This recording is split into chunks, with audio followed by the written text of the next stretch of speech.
Mon plaisir.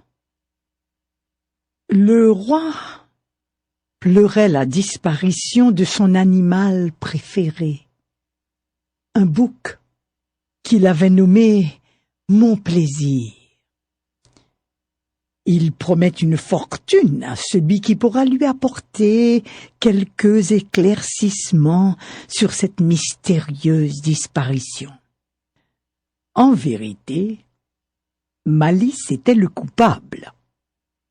Il avait tué mon plaisir, l'avait dépecé, avait tanné sa peau et avec sa chair s'était concocté un délicieux tasseau de cabri.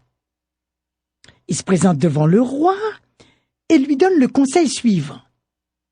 Lors de la veillée mortuaire, pour mon plaisir, demandez donc aux participants d'offrir une chanson ou un poème.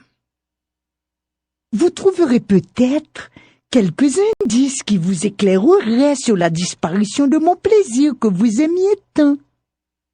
Sire mon roi, croyez bien que je compatis à votre douleur, ajoute Malice, qui échafaudait un plan diabolique contre Bouki son souffre-douleur.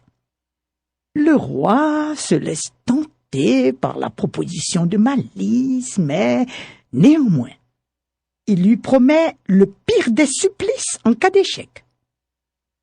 De retour chez lui, Malice coupe dans la peau du bouc un habit fort élégant et compose une chansonnette avec paroles et mélodies. Il convoque Bouki et lui fait miroiter que le roi offrira, lors de la veillée mortuaire, une récompense au plus élégant des invités qui, en outre, lui interprétera la plus belle chanson dédiée à mon plaisir. 5 barils d'argent. Hélas, glisse Malice, j'ai tout ce qu'il me faut, habit et chanson, mais je souffre d'un gaz qui me paralyse l'épaule et je ne pourrai pas participer à la veillée. Vous qui se tortillent, tous, se grattent le crâne et pleurnichent. Je peux y aller à ta place, mon ami Maïch. Alors je te vends mon habit à prix d'ami, 1 baril d'argent, propose Malice.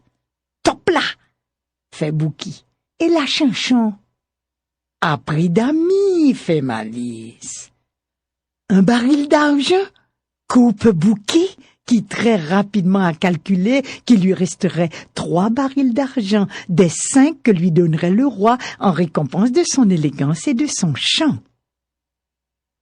Le soir de la veillée mortuaire, le palais déborde de monde.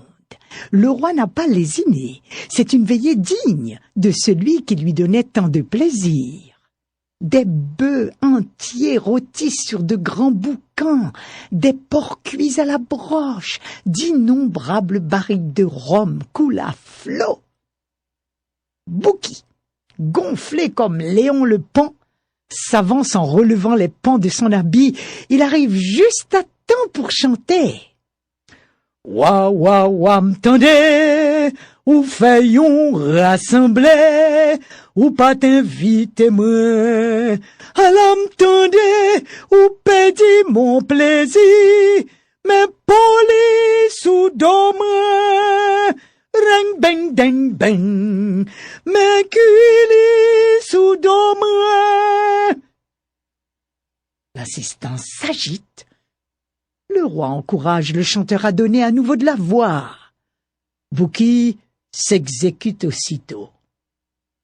Ouah, ouah, ouah, j'apprends qu'il y a une veillée à laquelle je n'étais point convié.